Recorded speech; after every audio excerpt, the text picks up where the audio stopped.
Aqalka Sare ee Baarlamaanka Federaalka Soomaaliya waa guri muhiimna u ah dhamaystirka baarlamaanka iyo sharci dejinta maadaama aynu nahay dal ku dhaqma nidaamka baarlamaaniga waa golihii sharci dejinta ee labaad waa golo siyaasadeed waa golaha duqeyda Soomaaliyeed isugu tageen waa golaha wakiilada ee maamul goboleedyada waa golaha nabadda iyo suluxa waa astaantii midnimada wadajirka iyo gobonnimada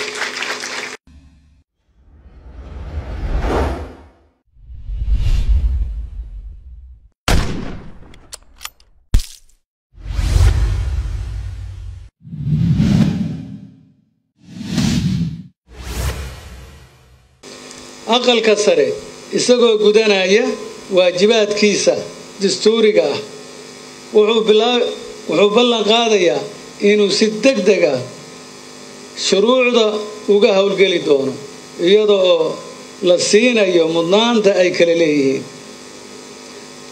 laguna dhammaystirayo muddo kooban oo waafaqsan habraaca meelmarinta shuruucda dalka. Qodobka 5 qorshaha kalfadhiga afraad ee Aqalka Sare. Golaha Aqalka Sare wuxuu higsanayaa kalfadhigiisa afraad inuu ka hawlgalo arrimaha soo socda. 1.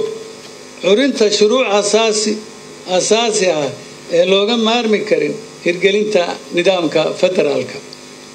2.